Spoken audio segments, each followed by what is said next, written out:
हनुमान जी के लिए इस दुनिया में कोई भी काम कठिन नहीं है। हनुमान जी के लिए सब कुछ संभव है। पर मेरे प्रियजनों और मेरे सज्जनों और मेरी आत्माओं, सुनो, माया के गुलाम मत बनो। तुम्हें बनना ही है तो माधव के गुलाम बनो। माया के गुलाम बनोगे तो तुम्हें नाचना पड़ेगा, माधव के गुलाम बनोगे तो भगवान तुम्हारे साथ नाचेंगे। भगवान के पास एक व्यक्ति गया, भगवान कुछ दो। भगवान बोले हमारे पास देने के लिए दो चीजें, एक भक्ति एक माया, बताओ क्या चाहते हो। तो व्यक्ति ने कहा महाराज हमें दोनों का अर्थ समझाओ, भक्ति का अर्थ क्या, माया का अर्थ क्या, माया को पाने से क्या होगा, भक्ति को पाने से क्या होगा। मुस्कुराते हुए गोविंद ने कहा भैया अगर तुम्हें नाचना है तो माया ले लो और मुझे नचाना है तो भक्ति ले लो।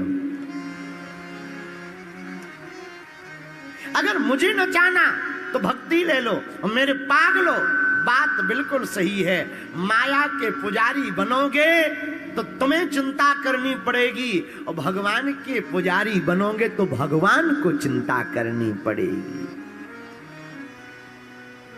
और एक बात, चिंता सबको खात है, चिंता सबकी पीर, और जो चिंता की फाकी करे सुबह को नाम फकीर। चिंता सबको खाती है, इसलिए मेरे प्रियजनों हमारी प्रार्थना है, तुम्हें महान बनना है तो याद रखना आज की हमारी कथा को तुम अपनी जिंदगी की डायरी में नोट कर लेना। मेरे पागलों, कोई भी इंसान भवनों से महान नहीं बनता है, भावनाओं से महान बनता है? साधन से महान नहीं बनता, साधना से महान बनता है। उच्चारण से महान नहीं बनता, उच्च आचरण से महान बनता है। तो अगर तुमको महान बनना है एक ही उपाय है, क्या? प्रभु के चरणों को पकड़ लो। किसको पकड़ लो? अरे जरा जोर से तो बोलो, किसको पकड़ लो? अच्छा महाराज आप कोई उपाय बताइए कि भगवान को पाया जा सके। अरे उपाय क्या बताना, बहुत सरल उपाय है। कौन सा उपाय? एक है हमारी नजर में, पोस्टमैन, जो तुम्हें राम जी से मिलवा सकते, तुम्हारी खबर को आदान प्रदान कर सकते। कौन? तुम्हारे भजन राम को पावे, तुम्हारे भजन राम को पावे, तुम्हारे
राम जी की चर्चा हनुमान जी से। हनुमान जी ही एक ऐसे देवता हैं जो तुम्हारी खबर राम जी तक, राम जी की खबर तुम तक ला सकते हैं। इसलिए हमने आज की कथा में हनुमान जी को पोस्टमैन कहा। क्या कहा?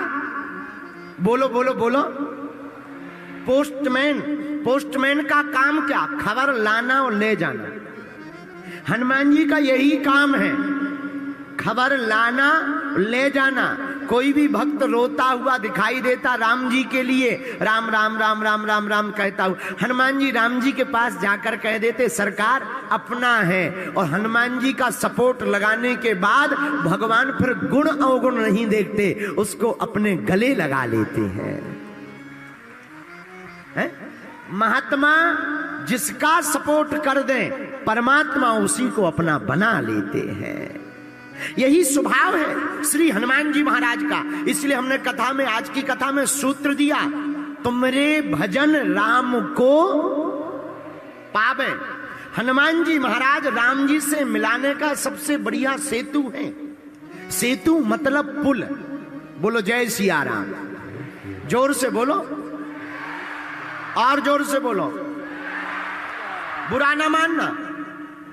सच बात यह है, हम लोग भगवान को तो पाना चाहते हैं, भगवान के लिए तो घूम रहे हैं, पर भगवान को पाने के साथ साथ भगवान से कुछ और भी पाना चाहे। हम लोग भक्ति भी करते हैं तो भगवान के लिए नहीं, अपने लिए। हमें मकान मिल जाए, लुगाई मिल जाए, पड़ोसी सुधर जाए, दुश्मन मर जाए, गाड़ी बन जाए, यह हम भगवान से पाना चाहते हैं। हमारे प्रियजनों, हम आपसे यही प्रार्थना करना चाहते हैं, अगर हम प्रभु को पा लेंगे तो हम सब कुछ पा लेंगे। भाई ऐसे समझो, जैसे किसी को समुद्र में घूमने का मौका मिले तो वो फिर छोटी मोटी नदियों में उतना आनंद नहीं ले पाएगा जितना समुद्र का आनंद है। और भगवान तो आनंद के सागर हैं। जब परमानंद पूर्ण राजा प्रभु श्री रघुनाथ जी राम जी मिल जाएंगे तो भैया संसार का सुख दुख हम लोगों का बाल बांका नहीं कर पाएगा। हम लोग तो सदा आनंद में ही जिएंगे। तो राम जी से मिलाने वाले कौन हैं? हनुमान जी महाराज। बोलो हनुमान जी महाराज की। हनुमान जी राम जी से मिलाने वाले हैं। अच्छा, राम जी से मिलवाएंगे।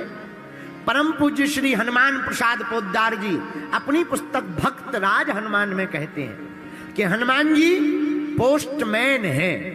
क्या है हनुमान जी? पोस्टमैन। अच्छा, हनुमान जी की एक और आदत है, जो भी राम राम राम राम राम राम जपता है हनुमान जी उसके पीछे पड़ जाते। कहां पड़ जाते भाई? आप जो भी सीताराम सीताराम जपता है उसके पीछे क्यों पड़ जाते हो? हनुमान जी बोले कहीं ये वापस लौट न आए, इसलिए हम उसके पीछे पड़ जाते हैं। जब तक वो राम जी से मिल ना ले तब तक हम पीछे पड़े ही रहते हैं। अच्छा, तो पीछे पड़ने वाले हनुमान जी ने किसी को मिलवाया राम जी से? 5 चर्चाएं आई पोस्टमैन। पहला, विभीषण जी को मिलवाया। रघुनाथ जी तक पहुंचाने का काम पहली बार सुग्रीव जी को किया। विभीषण जी को मिलवाया, सुग्रीव जी को मिलवाया, लेकिन प्रारंभ सुग्रीव जी से किया। सुग्रीव जी से कहा हम आपको राम जी से मिलवाएंगे। आहा, श्री हनुमान प्रसाद पोद्दार जी कहते हैं सुग्रीव भयभीत है, कह रहा हमें तो डर लग रहा महाराज, जीना मुश्किल है, आयु के दिन कम बचे, हो सकता हम ना जिएंगे, मर जाएंगे, कैसे राम जी से मिल पाएंगे? हनुमान जी बोले भैया तुम डरो मत, तुम्हें कहीं जाने की जरूरत नहीं है, हम ही तुम्हारे पास राम जी को लेकर के आ जाएंगे। ये पहले पोस्टमैन हनुमान जी। दूसरी पोस्ट का काम कहां किया पोस्टमैन का? दूसरी बार विभीषण जी के पास में। और विभीषण जी के पास में तो ऐसा पोस्टमैन का काम किया, और धन्य है विभीषण जी, तुम्हारो मंत्र विभीषण माना, लंकेश्वर भय सब जग जाना। जहां इन्होंने खबर दी भैया हमारी जिंदगी तो राम जी ने बनाई है, वो बड़े दयालु हैं, तुम उनके चरण पकड़ लो। विभीषण जी ने राम जी के चरण पकड़ लिए और राम जी ने कृपा करके गले से लगा लिया। यह दूसरी बार पोस्टमैन का काम हनुमान जी ने किया। तीसरी बार कब किया पोस्टमैन का काम? जानकी जी की खबर को राम जी को दिया और रघुनाथ जी की खबर को जानकी माता को दिया। यह तीसरी बार पोस्टमैन का काम किया। चौथी बार पोस्टमैन का काम श्री हनुमान जी ने कब किया? सुकंत नाम के राजा के समय, जब सुकंत नाम के राजा को मारने के लिए भगवान राम ने प्रण ले लिया संत गुरु अपराध के लिए, तब फिर माता की आज्ञा से हनुमान जी ने पोस्टमैन का काम किया। अपनी पूंछ में सुकंत राजा को छिपा लिया और जब बाण लगा तो जब राम जी सिर के ऊपर हाथ हनुमान जी के घुमाने लगे, सोई सुकंत राजा को अपनी गोद में बैठाकर राम जी के हाथ को सुकंत राजा के माथ पर रखवा दिया। और पांचवी बार पोस्टमैन का काम हनुमान जी ने कब किया? आहा, पांचवी बार राम सेतु के समय पर किया। आहा, राम सेतु का पुल बन रहा, बड़ी बड़ी शिलाएं बानर, भालू, अंगद, दधिमुख, केहरी, नल, नील सभी ला रहे हैं। हनुमान जी से कहा तुम बड़े बड़े पर्वत लेकर के आओ। हनुमान जी बड़ी बड़ी शिलाओं को, बड़े बड़े पर्वतों को लाकर समुद्र पर पुल बनाया जा रहा। गिनती नहीं की जा रही, इतने बड़े बड़े पर्वत, इतने पर्वत अनगिनत श्री हनुमान जी महाराज लेकर के आ रहे। पुल का काम अनवरत चल रहा। एक पर्वत को लाते समय रास्ते में सूचना मिली हनुमान जी को कि राम जी ने, रघुनाथ जी ने कहा राम सेतु बंधन का कार्य पूर्ण हो गया, अब पर्वत जो जहां है वहीं पर रख दो, यहां लाने की आवश्यकता नहीं है। एक पर्वत को लेकर उड़कर चले आ रहे थे हनुमान जी, उसी पर्वत को वहीं पर रख दिया, बीच रास्ते में रख दिया। वो जगह कौन सी थी? श्री धाम वृंदावन के नजदीक में गोवर्धन। वहां पर पर्वत को रखा तो वह पर्वत प्रकट होकर रोने लगा। क्या बात है, क्यों रो रहे हो? हाथ जोड़ते हुए गोवर्धन जी कहने लगे महाराज, आज तक का रिकॉर्ड हमने देखा, आपको जिसने भी अपना बनाया या आपने जिसका भी हाथ पकड़ा वो भगवान से जरूर मिला, पर मेरा ऐसा कौन सा पाप है कि आपने मुझे हाथ पर भी रखा फिर भी मैं भगवान से नहीं मिल पा रहा। मेरे अपराध को बताया जाए, मेरी कौन सी भूल है जो मैं भगवान से नहीं मिल पा रहा हूं? क्या मुझे भगवान के दर्शन नहीं होंगे? क्या मैं भगवान से नहीं मिल पाऊंगा? आपने तो अपने हाथ पर रखा, आप तो महात्मा हैं, संतों के भी संत हैं, क्या राम जी के दर्शन नहीं होंगे? श्री हनुमान जी महाराज उसकी रोती हुई वाणी को सुनकर के बोले, भैया तुम रो मत, भगवान की आज्ञा हमारे लिए सर्वोपरि है, पर तुम चिंता मत करो, हम कुछ संदेशा राम जी से लाकर तुमको देते। राम जी के पास गए, सरकार सब पर्वतों को स्वीकार किया, पर एक गोवर्धन नाम का पर्वत हम ला रहे थे सेतु बंधन के लिए, आपने मना कर दिया, हमने उसे बीच रास्ते में रख दिया सो तो कोई बुराई नहीं है, पर वो रो रहा है बेचारा, आंखों में आंसू भर के कह रहा क्या हमें भगवान के दर्शन नहीं मिलेंगे?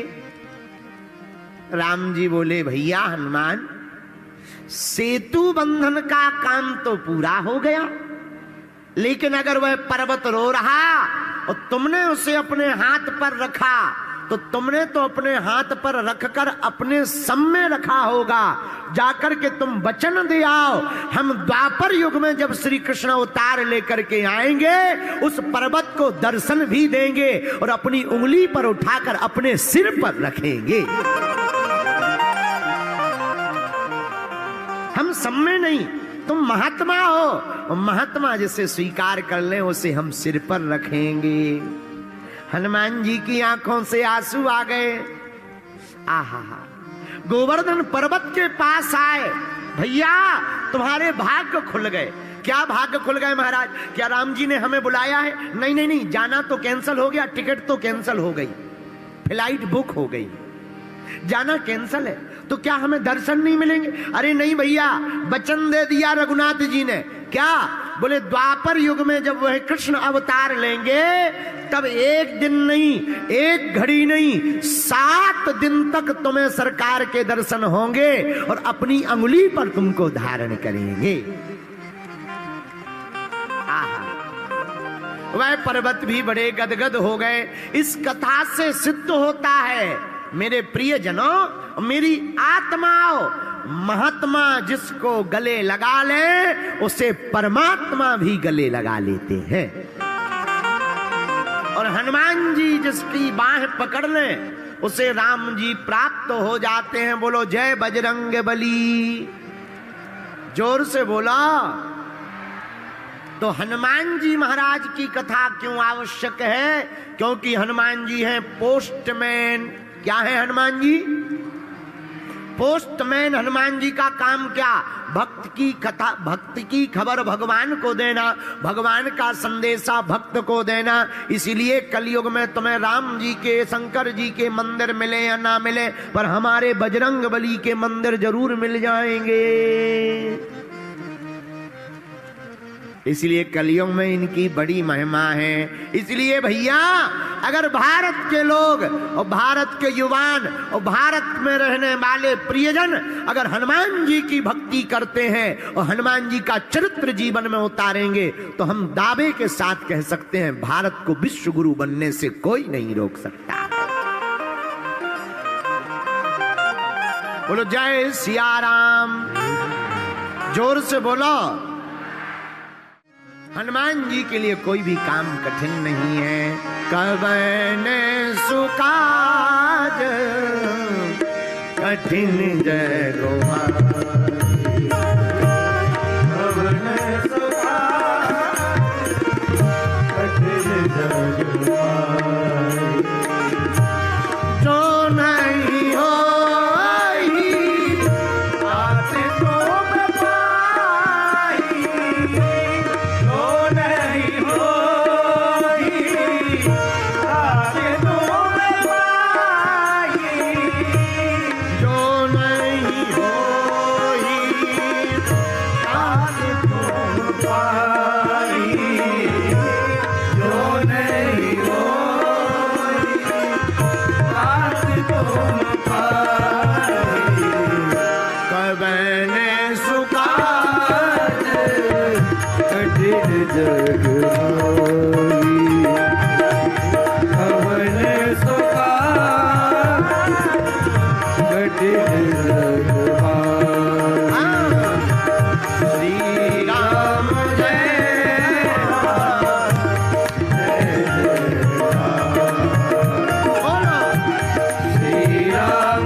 कोई काम हनुमान जी के लिए कठिन नहीं। दूसरी बात और सुनिए, हनुमान जी पोस्टमैन तो है ही है। एक बात और बहुत ध्यानपूर्वक सुन लो। वर्तमान में, कलिकाल में, कलयुग में अगर कोई देवता प्रत्यक्ष रूप में है तो वो केवल हनुमान जी हैं, क्योंकि अजर अमर है। अजर अमर गुण निधि सुत हूं, सप्त चिरंजीवियों में एक हैं। इसलिए वर्तमान में कोई जीवंत देवता, प्रत्यक्ष देवता सन्मुख हैं तो वो हनुमान जी हैं भैया। इसलिए कलिकाल में हनुमान जी की भक्ति करने वाले साधक को राम जी भी प्राप्त होंगे और हनुमान जी की कृपा भी प्राप्त होगी। हमको बहुत ही प्रिय, बहुत ही अच्छी एक पुस्तक मिली थी श्री सुदर्शन सिंह चक्र जी, उसमें बहुत अच्छा वर्णन था। आहा, वर्णन का क्या कहना। वो अपनी पुस्तक में लिख रहे हैं कि हनुमान जी बाल्य काल से ही अद्भुत, जब बचपन में छोटे से बालक थे हनुमान जी, और उनको जब माताएं या गांव के लोग जो आसपास रहने वाले लोग थे वनवासी, वो गोद में लेते थे तो उनका ज्वर मिट जाता था। इसलिए प्रायः प्रातः काल से ही हनुमान जी के दरवाजे पे भीड़ लगी रहती थी। बोले क्यों? बोले उनको कोई गोद में ले ले तो इतना तेज था कि कैसा भी थका हुआ, बीमार, रोगी, कोड़ी, बुखार में पड़ा हुआ आदमी हो, हनुमान जी को जो गोद में खिला लेता था उसका रोग मिट जाता था। इसलिए हनुमान जी को गोद में लेने के लिए बड़े बड़े महात्मा लाइन में लगे रहते थे। कितनी अद्भुत बात है। जो बचपन में ही पीड़ा मिटाने वाले, संकट हरने वाले हों, वो तो वर्तमान में भी संकट मोचन है। इसलिए भैया ऐसे हनुमान जी की भक्ति करने वालों के आसपास तो संकट आ ही नहीं सकता है। बोलो जय सिया राम। लेकिन हम लोगों की पूजा भी आजकल बड़ी विचित्र हो गई। एक संत जी हमसे कहते थे बड़ी विचित्र बात, तन से पूजा कर रहे मनवा गया बाजार, और कैसे रीझ है सांवरा जुड़े न दिल के ताल। ज्यादातर लोग तन से पूजा करते हैं, मन का पता नहीं कहां घूम रहा है। पता लगा कि मन घूम रहा सांचौर की चाट खा रहा है, फुल्की पी रहा है। फिर बाद में मिलते हैं, गुरुजी इतने दिन हो गए हनुमान जी की कृपा नहीं हो रही। ठटरी के बरे है? हनुमान जी की कृपा पानी है तो तन से पूजा की आवश्यकता नहीं है। हनुमान जी की कृपा को पाने के लिए मन से पूजा की आवश्यकता है। एक आदमी और हमें मिला, यही राजस्थान का, हमारे बागेश्वर धाम पे आया। हमने कहा और बताओ सब ठीक है? बोले कहां ठीक है, सब बेकार है। हम कहा नहीं बेकार तो है, और हनुमान जी की भक्ति करो ठीक हो जाएगा। अरे बोले 20 साल से कर रहे हैं, रोज प्रसाद चढ़ाते हैं, आज तक कुछ नहीं हुआ। हमने कहा कुछ नहीं हुआ? बोले कुछ नहीं हुआ। हमने कहा प्रसाद में क्या चढ़ाते हो? बोले नारियल। हमने कहा सीधा चढ़ाते हो या फोड़ते हो? बोले नहीं नहीं फोड़ते हैं। हम कहा तुम्हारी ठटरी बर है। बोले क्यों? हम कहा खोपड़ी तुम हनुमान जी को चढ़ा जाते हो, गरी गोला अपनी लुगाई को खिलाते हो। आओ, आओ, आओ, खोपड़ी तुम हनुमान जी को दे जाते हो, गरी गोला तुम खुद खाते हो, लुगाई को खिलाते हो, और कहते हो कि हनुमान जी की कृपा नहीं हो रही है। हम प्रार्थना ये करना चाह रहे, हनुमान जी नारियल से प्रसन्न नहीं होंगे। नारियल तो एक समाधान है, एक माध्यम है। नारियल फोड़ने से भगवान की कृपा नहीं होती, नारियल जैसा बन जाने से कृपा होती है कि बाहर भले ही कठोर रहो पर अंदर तो नारियल जैसा कोमल होना चाहिए। ये नारियल का महत्व है। नारियल चढ़ाने का मतलब ये नहीं है। कई लोग, बहुत से लोग हमें मिलते हैं, अब हम ही को फंसते हैं, क्या बताएं। एक आदमी और हमें मिला, बोला पंडित जी। हमने कहा हाँ जी। बोले अगर हमारा काम हो जाएगा तो हम हनुमान जी को जो है 5 किलो लड्डू घी के चढ़ाएंगे। तो हमने कहा देखो पहली बात तो ये कि हनुमान जी तुम्हारे घी के लड्डुओं के भूखे नहीं है, और दूसरी बात अपना काम बताओ। बोले काम ये है कि हमारी जमीन बिक जाए पर महंगी बिक जाए।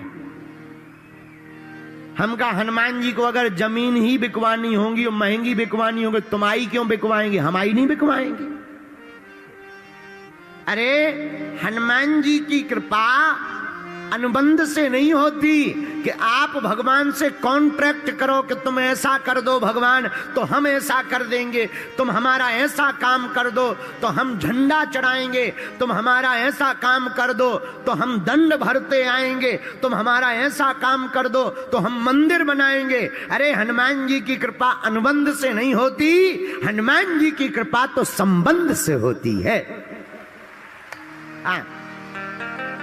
इसको तो अनुबंध कहते हैं। ये तो बिजनेसमैनों में होता है, व्यापारियों में, कि तुम हमारा बिजनेस का सामान ले लो हम तुम्हें गिफ्ट देंगे, ये कर दो तो हम वो करेंगे। ये बिजनेसमैनों में होता, भक्त और भगवान में नहीं होता है। भक्त और भगवान तो स्वतंत्र होते हैं भैया। भक्त तो भगवान पर सर्वस्व लुटा देता है, और भगवान भी ऐसे हैं कि वो अपनों भक्त को जी भर करके दे देते हैं। बोलो जय सिया राम, जोर से बोलो। और जो भक्त भगवान के भरोसे होता, ऐसे समझो, मेला में एक 5 साल का बच्चा गया, एक 15 साल का, एक माताजी के दोनों बेटे, एक 15 साल 20 साल का था, एक 5 साल का। मेला बहुत भरा हुआ था, पर माताजी की नजर बार बार 5 वर्ष वाले बच्चे पर जा रही थी। जो 5 वर्ष का बालक था उसी पर नजर जा रही थी, ये गुम ना जाए, गायब ना हो जाए, भग ना जाए, चोट ना लग जाए, कहीं गिर ना जाए।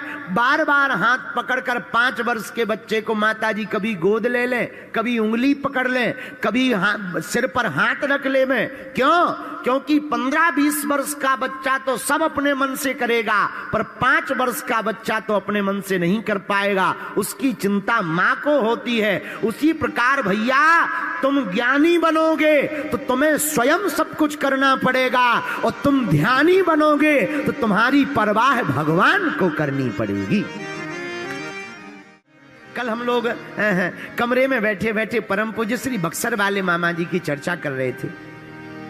श्री नारायण दास भक्त माली जी महाराज, आहा कितने अद्भुत महात्मा हैं। उनकी चर्चा जब आप लोग कर रहे थे तो हमें उनकी कुछ भारत में अभी भी कुछ संत दर्शनीय है, बाकी तो भैया प्रदर्शनीय है। बुरा न मानना सांचौर वाले लोगों, तुम हमारी आत्मा हो, हम सच बात बोल रहे हैं। साधु हो जाना कठिन नहीं है, साधु बन जाना बहुत कठिन है। कपड़ा पहन लेना बहुत सरल है, बाल रखा लेना सरल है, माला पहन लेना सरल है, लेकिन भजन जीवन में उतारना और संत का आचरण जीवन में उतारना बहुत कठिन है। बोलो सीताराम, जोर से बोलो।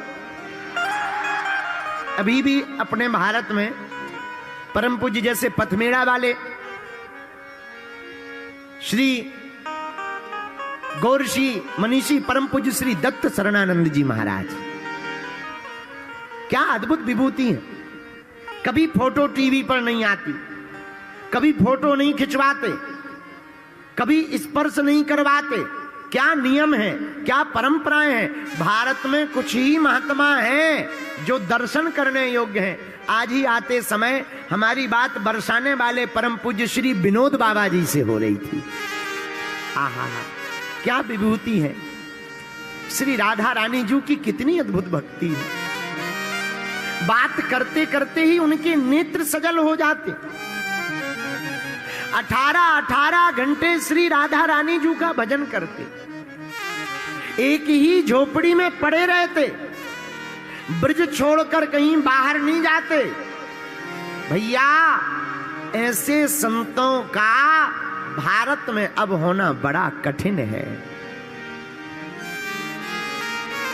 चाहे वो पथमेड़ा वाले महाराज जी हो, चाहे वो बरसाने वाले पूज्य श्री विनोद बाबा जी हो, चाहे वह जगत गुरु तुलसी पीठाधीश्वर चित्रकूट वाले पूज्य गुरुदेव भगवान हो, चाहे वह मलूक पीठ वाले पूज्य महाराज जी जगत गुरु द्वाराचार्य श्री राजन दास जी महाराज जी हो। ऐसे संतों के दर्शन वर्तमान के समय में सतयुग स्वर्ण काल युग है। इस कलिकाल में ऐसे संतों के दर्शन करना ही परमात्मा के दर्शन करना है।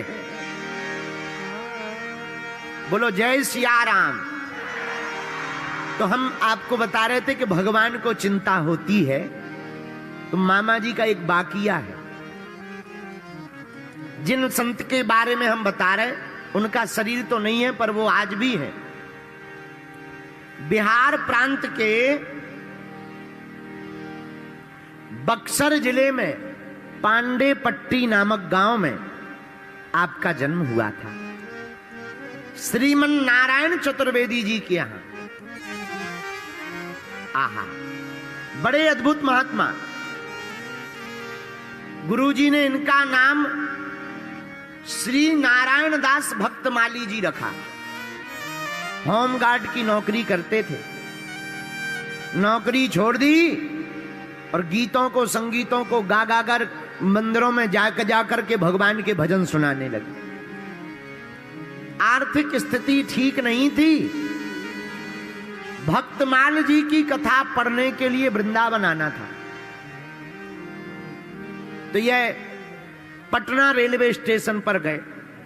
तो टिकट के लिए रुपया तो थे नहीं, पर इन्होंने सोचा अब जो होगा श्री किशोरी जी कृपा करेंगी, अब वहीं देखा जाएगा। और पटना रेलवे स्टेशन पर आकर बैठ गए।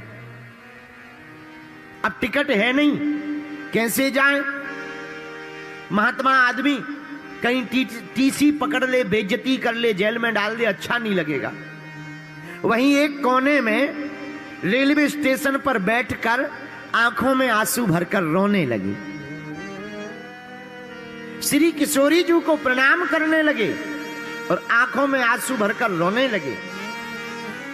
भैया, आपने अपने मुंह से खुद इस घटना को कई बार कहा। भक्तमाली जी कहते हैं कि हमारे सामने बैठे हुए एक सरदार जी उठे और झट से अपनी टिकट निकालकर बोले, क्यों बाबा, दिल्ली जाना है क्या? तो श्री मामा जी बोले कि हमको दिल्ली नहीं जाना, हमको तो वृंदावन जाना है, पर आप क्यों पूछ रहे? तो सरदार जी बोले, महाराज हमें कोई जरूरी काम आ गया और हमारी टिकट दिल्ली तक की है, हमें जरूरी काम से वापस जाना है, हमारा फोन आ गया, अगर तुम्हें दिल्ली जाना हो तो ये टिकट हमारी ले लो, हमारी टिकट स्लीपर में है, बढ़िया रिजर्वेशन है, रिजर्वेशन में बैठ करके चले जाओ।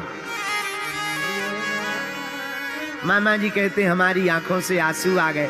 धन्य है किशोरी जी की कृपा कि अचानक सब व्यवस्था कर दी और उन्होंने टिकट ली और श्रीधाम वृंदावन पहुंच गए। भैया, इस घटना से हम आपको ये बताना चाह रहे हैं कि अगर तुम भगवान के भरोसे रहोगे तो तुम्हें अपनी चिंता स्वयं नहीं करनी पड़ेगी, भगवान को तुम्हारी सारी चिंता करनी पड़ेगी।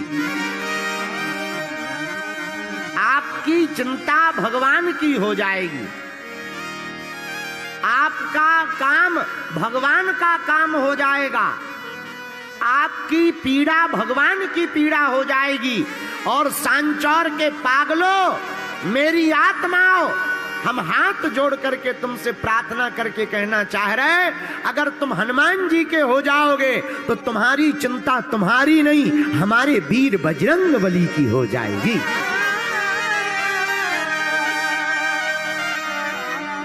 हमारे हनुमान जी की हो जाएगी। व्यवस्था करने का काम हनुमान जी का हो, और हनुमान जी के लिए कवन सुकाज कठिन जग माही, कवन सुकाज कठिन जग माही, कवन सुकाज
भगवान के लिए कोई भी काम कठिन नहीं है। अगर तुम भगवान के भक्त हो जाओगे, अगर तुम हनुमान जी के साधक हो जाओगे, अगर तुम हनुमान जी के उपासक हो जाओगे, अगर तुम हनुमान जी के चरित्र को जीवन में उतारोगे, अगर तुम हनुमान जी की पूजा करोगे, अगर तुम हनुमान जी का बीज मंत्र ओम हम हनुमते नमः, इस मंत्र का जाप करोगे तो तुम्हारी चिंता नहीं बचेगी, समस्त चिंताएं हमारे श्री वीर बजरंग बली की हो जाएंगी। हनुमान जी महाराज सर्व प्रकार समर्थ हैं, सभी प्रकार से बलवान हैं, सभी प्रकार से निपुण हैं, बुद्धिमताम वरिष्ठम भी हैं, बुद्धि बल भी तेज है। लेकिन भैया हम हनुमान जी की भक्ति तो करते हैं पर अपने स्वार्थ के लिए हनुमान जी की भक्ति करते, अपितु हम लोगों को हनुमान जी की कृपा पाने के लिए हनुमान जी की भक्ति करना चाहिए। एक बात और देखो, झंझटों जितनी ज्यादा हो उतनी आफत। कई लोगों को लगता है हमारे पास पैसा नहीं है, बड़ी आफत है, गरीबी बहुत है। बात ठीक है तुम्हारी, पर जितने झंझट आ जाएंगे, तुम्हारे पास पैसा आ जाएगा तो फिर टेंशन होगी। आज तुम्हें टेंशन है पैसा नहीं है, और कल तुम्हें फिर नई टेंशन हो जाएगी कि पैसा है तो रखें कहां। एक नई टेंशन है, इनकम टैक्स की टेंशन, ईडी की टेंशन, जीएसटी की टेंशन है, कहां खर्च करें, दुनिया को पता ना लग जाए, फिर और नई आफत खड़ी हो जाएगी। आज भी तुम झंझट में पड़े कि है नहीं, कल फिर नए झंझट में पड़ोगे कि क्यों है इतना। बोलो सीताराम। ये झंझट है, बहुत खतरनाक झंझट होते हैं, इसीलिए जो झंझट नहीं है भगवान को धन्यवाद दो। बोलो जय सिया राम। एक आचार्य जी कथा सुनाते थे, बहुत अच्छी कथा है, बहुत अच्छा उदाहरण देते थे। एक महात्मा मरने लगे तो शिष्यों ने कहा कि गुरुजी कोई ज्ञान दो, ज्ञान। तो गुरुजी बोले एक ही ज्ञान है, बिल्ली मत पालना। एक ही ज्ञान है, क्या नहीं पालना? बोलो बोलो, बिल्ली मत पालना। अब वो महात्मा मर गए। अब शिष्य बड़ा हैरान कि गुरुजी कह गए बिल्ली मत पालना, लेकिन आज तक समझ में नहीं आया कि बिल्ली क्यों नहीं पालना। तो दूसरे महात्मा ने बताया, बोले हम तुम्हारे गुरुजी को जानते हैं, हमें पता है हकीकत। बोले क्या? बोले क्या है, जब तुम्हारे गुरुजी नए नए बाबा बने तो जिस कुटिया में रहते थे वहां चूहे बहुत रहते थे। चूहे कपड़े फाड़ देते थे, चूहे लंगोट फाड़ देते थे। तो गांव वालों ने कहा महाराज चूहे अगर कपड़े फाड़ देते हैं तो बिल्ली पाल लो। तो महात्मा जी ने बिल्ली पाल ली कि कम से कम चूहे खाती तो रहेगी बिल्ली। और जब से बिल्ली आई तो चूहे कम हो गए, लेकिन एक नई आफत हो गई कि दूध चाहिए बिल्ली को। अब गांव वाले दूध कब तक दें? 10 दिन, 15 दिन, 20 दिन। 20 दिन बाद गांव वाले बोले महाराज अब रोज रोज दूध देने में झंझट है, एक काम करो एक गाय ले लो हमसे। महात्मा ने कहा ये बहुत बढ़िया है और अच्छा है, अब दूध तो चाहिए, सो बिल्ली के लिए गाय ले ली। अब गाय दूध तो दे रही, बिल्ली भी पा रही, लेकिन गड़बड़ यह हो गया कि अब गाय के लिए घास चाहिए।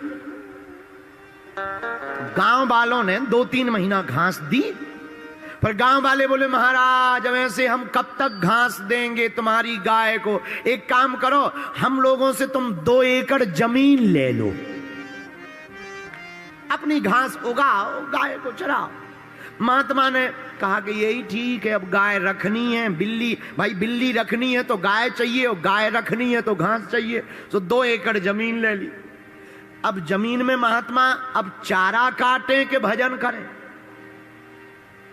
तो गांव वाले बोले महाराज एक विधवा औरत है गांव में, इसको रख लो सेवा में, घास काटती रहेगी, कोई है नहीं बेचारी का।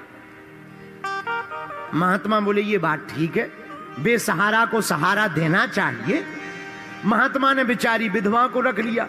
अब कुछ दिन तो उस स्त्री ने घास की सेवा की, चरणों की सेवा की, धीरे धीरे गांव में हल्ला उल्टा सीधा हो गया। गांव वाले बोले महाराज ऐसे काम नहीं चलेगा, अब चाहे जो हो जाए तुम्हें शादी करनी पड़ेगी। अंत में महात्मा जी को शादी करनी पड़ी। जब शादी करी तो फिर शिष्यों ने पूछा कि महाराज कोई ज्ञान? बोले एक ही ज्ञान है कि बिल्ली मत पालना। आओ, आओ, आओ, एक ही ज्ञान है कि बिल्ली मत पालना। गांव में शिष्य बोले क्यों? बोले पूरा खेल तो बिल्ली से ही शुरू हुआ था। न चूहों को मारने के लिए बिल्ली रखते, न बिल्ली के लिए गाय रखते, न गाय के लिए खेत लेते, न चारा काटने के लिए लोग